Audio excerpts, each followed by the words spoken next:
And now for this afternoon's Fireside Chat, please welcome Citi Card CEO, Jud Linville, and from CNBC, Mary Thompson.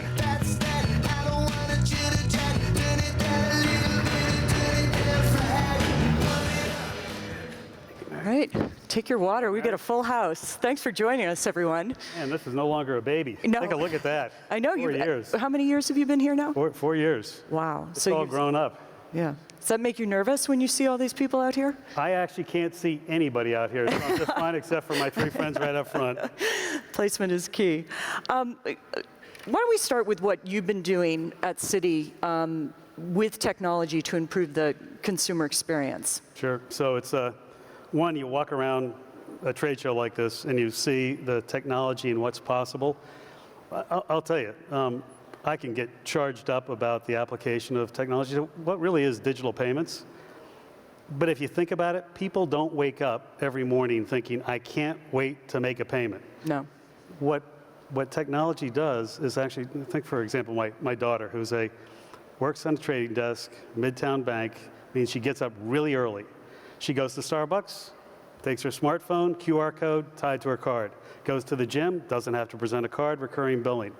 Remembers on her way to work that she didn't pay for drinks last night and fires up Pop Money or Venmo, tied to her card, sends it off. Gets to work and doesn't normally shop at work. She claims she doesn't. On a trading floor with Bloomberg going on this, but it's become pretty easy to shop on a smartphone. Mm-hmm. And so she goes on MLB.com and buys her boyfriend the Phillies jersey he wants to wear because the Mets have won the chance to play in the World Series and he still has to wear it. And MasterPass, Citi Wallet, she checks out. And then at night it's OpenTable or Seamless. All of that experience, the payment has disappeared. It's received in the background. All because of applying good engineering so that people don't have to think about payments. Well, what do you do in a situation like this or in the situation that we find ourselves in today? I mean, how do you make sure that your brand remains relevant? Because when I'm paying with my phone, it's not like I'm thinking that I'm paying with a certain card. It's a great question. So to us, it's not all about the transaction. It's what you build and curate around that transaction. So not just simply at the payment, but before the payment. So whether it's geolocation offers, after the payment, digital lockboxes to store things, even a price rewind to make sure that you got the best deal. So the things that create that emotional resonance to somebody who's delivering a payment.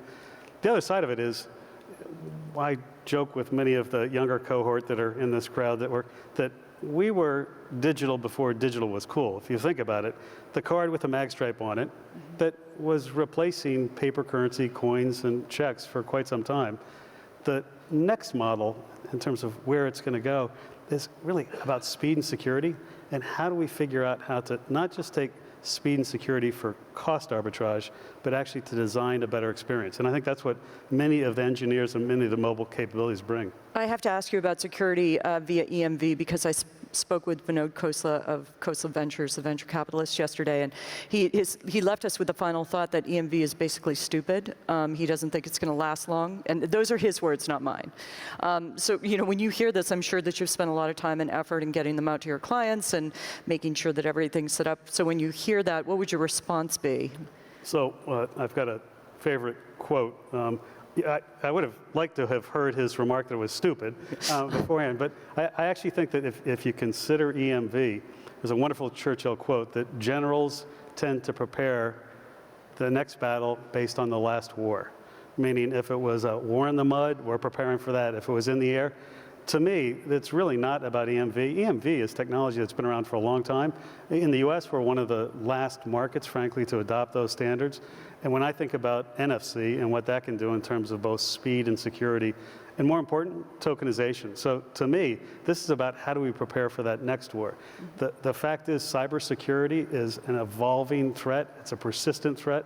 And frankly, there's no moat deep enough, no wall high enough. It's how do we get to a tokenization model where that primary account number is not there. For EMV, it's really protecting against counterfeit, which is 40% of fraud today, but it will move to card not present. Well, so it's tokenization is the next step. Why not just leapfrog to NFC, though? So I think what you're going to see is that many people are leaping to NFC as well. Because Verifone was probably just talking about it, because what they're shipping out is... If you look at the terminals, and I'm having had chips with NFC on them and had NFC devices for quite some time, I think what you're going to see is the convergence of chip and NFC together, so kind of a dual componentry. I frankly think, though, the move to tokenization is far more important. Thinking about a static chip with dynamic cryptocurrency where it relates to your device, to that wallet or to that phone. To me, the faster we as an industry can create that coalition of willing, all of us should be willing to move toward that next model as fast as we possibly can. Why aren't they more willing right now to do it? I mean, it would save you a ton of money. Yeah, I think that... You'd have to spend some money, but it would... And we all are spending money against, so if you look at fraud and the risk of fraud, protecting consumers, making sure that merchants are ready to receive, to me, the leapfrog is something we're spending money on. If you look at some of with our Payment Security Task Force, which brings the industry players together and frankly the government together, that's the next wave. And beginning to spend money against that. Apple Pay is a perfect example where it is tokenization.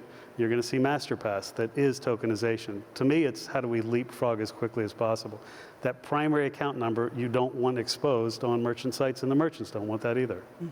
How are you using technology as far as focusing on the client? You hear a lot of people here talking about how big data technology can help you improve risk assessment, so creditworthiness maybe with some of your client. Are you using social media sites like I've heard some other startups are using to help determine creditworthiness? Anything like that? Yeah, sure. So a couple questions in there. Let me break it apart. First, the big data. I also would argue that the payments business has been a big data business for some time. If you think about it, it is a massive transaction processing business that tosses off an immense amount of information exhaust. So we're constantly looking at hundreds of millions of loans, billions of transactions. When we are out acquiring prospects, we'll run 2,000 campaigns a year, but each of those campaigns has multiple test cells so that the permutations are endless. As people come to our site, hundreds of millions of folks coming to our site, there's about 5,000 variables that are firing off real time to determine how do we make sure it's the right product for that right prospect with the right offer and the right price. So to me, this is a massive optimization business and frankly, always has been in direct response. So that's the big data piece. I think the other side of it in terms of social media, we're constantly working not just with structured data that's on us, but other forms of data. So there's our analysts, if you were to look at the work they're doing on machine learning, there's probably 50 billion records they're working with, maybe 2.5 trillion data elements, and it keeps growing. So that's a space that's familiar. I would argue that you hear a lot about this space from a lot of folks who are beginning to get into the lending game. I think that if you pushed hard, you'd find that a lot of traditional methods like FICO and others are still being used. A lot of traditional methods like direct mail are still being used to acquire customers. And frankly, I think the signal to noise ratio on a lot of those social media insights, I think there's some folks that clearly have the bones to do it. Max at Affirm and some of the things that he's done in the past. And but I think there's a lot of folks who are using that story because it helps evaluation a little bit. Do you also think we need to see a downturn or some kind of crisis too to test that? So, Mary, I never would ask for a downturn in the business that I run that is so consumer and merchant driven. But I do think that many of the new lending models feel a little bit close to a mortgage model in terms of how some of those operate. And I think that until you see a credit crisis or a liquidity crisis, because if interest rates go up, if other asset classes become more appealing, there's a lot of institutional money that might move other places. Cost of funds could go up. Credit cycles in a unsecured lending business, people think typically 2 to 3 years. So, but with installment loans, you may see a little bit closer. And then home equities are beginning to reset. And so I think there's a question whether the underwriting models have fully accounted for all of that.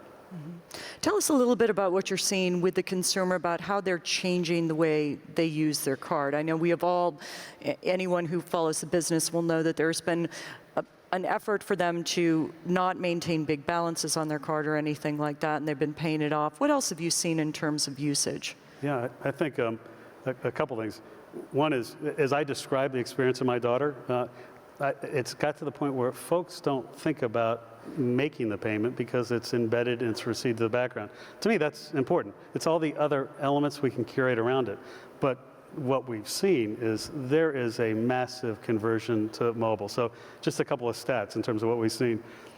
3 out of every 4 prospects, people who are looking for a card who ultimately apply at Citi, shopped first on a mobile device, on a smartphone. Doesn't mean that they bought, and we see that across retail and a bunch of others. Half of all our new customers come through digital channels. Digital service for quite some time in this industry was talked about cost arbitrage. How could you create self-service? In fact, there was an industry term called offloading of calls. I mean, terrible term. Think about it. Offloading, meaning offloading to the consumer. Because the focus on cost has now moved to how do you create an experience that is so predictable, in some cases delightful. So our service transactions run anywhere from 3 to 4 to 1, digital versus human handled. But perhaps most importantly, using digital tools, so a fraud early warning. Somebody's using their card, suspect that maybe we need to stop them at the point of sale. Not a good experience. Mm-hmm. Today I can say, Mary, I can send you a SMS. Mary, is that you? Press 1, if not, press 2. Shopping at Home Depot. Mm-hmm. That turns the situation to an immediate I can solve, and actually moments of delight where people say, you've got my back. But then the last piece of that is that if you just simply look at spend, 1 out of every $4 on Citi Card spend is e-commerce spend, and it's growing at 20% plus. So it is easy to see how becoming the ultimate buy button becomes incredibly important. So how do you choose your partners when you're going out there? I mean, given the different trends that you're having, what do you look for in some of the partnerships that you strike? It's a great question. So a lot of people here talk about, and the Valley talk about the network effect, and payments is the penultimate network business with a lot of nodes and participants in the network. And to me, when you've got a network business, it's the ultimate team sport. There have to be a clear understanding of the rules of the game. Sometimes there might even be, everybody's got to wear the same jersey.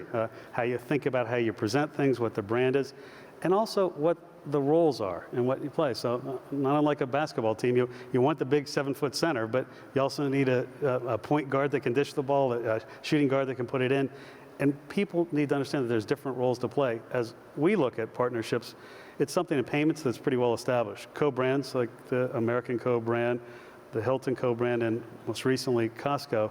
When we think about those partnerships, it's scale, cultural fit, and brand. It's got to be brand accretive. And so you think about adding a Costco, which is not only brand accretive given the maniacal focus they've got on their customer, but also with Visa acceptance, more spend and $100 billion on the network.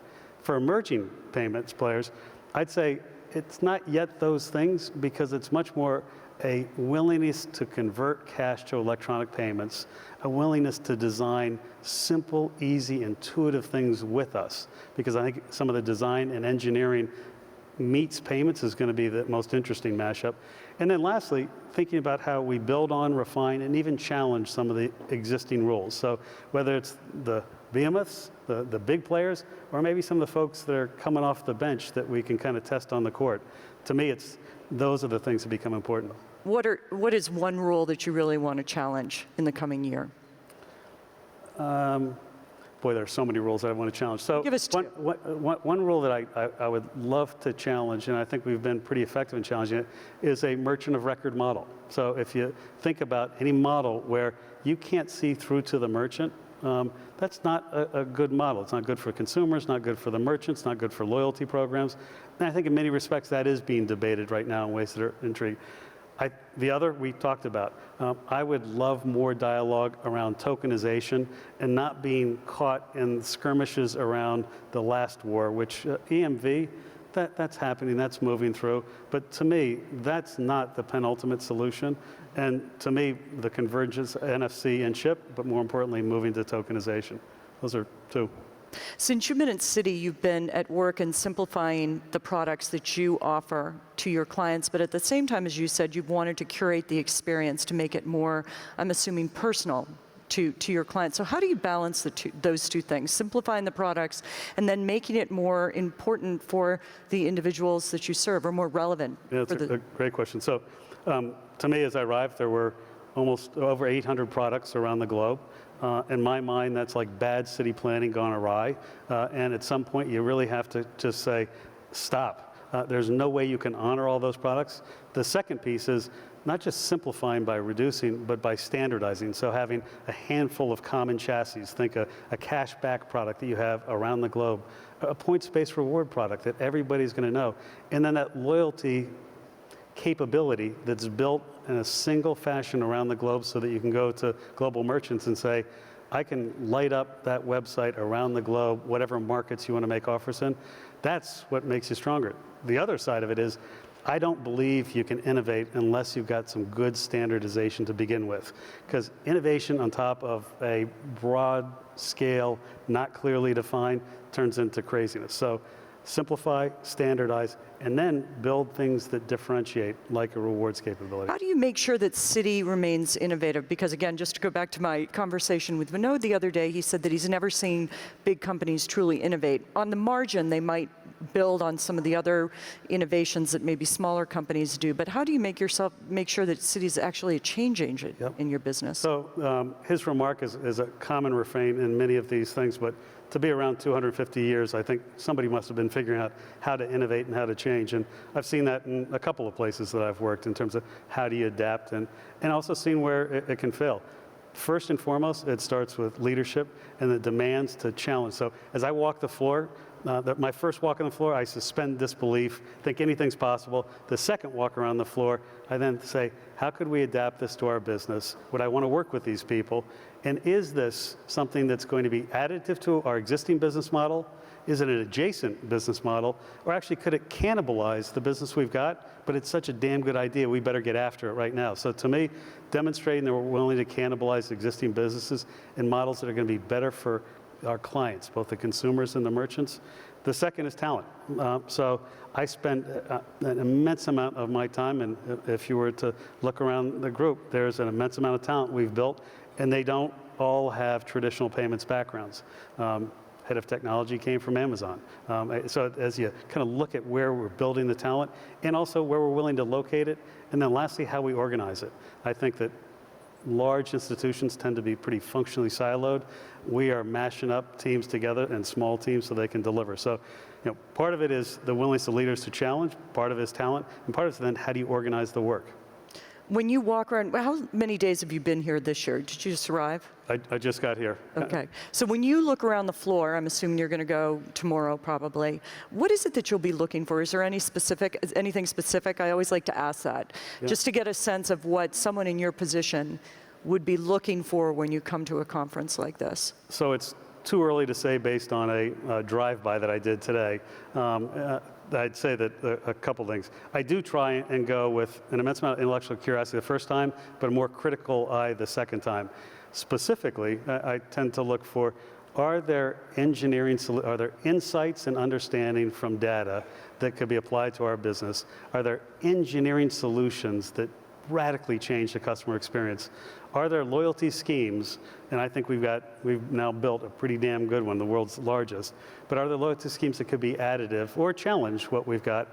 And I guess the last one is, and I look for lending models, which at least in my first pass through here today, I saw less in terms of lending models and how they operate. I've heard some people talk about how they would like to enable the retailer to provide that kind of lending model to a client.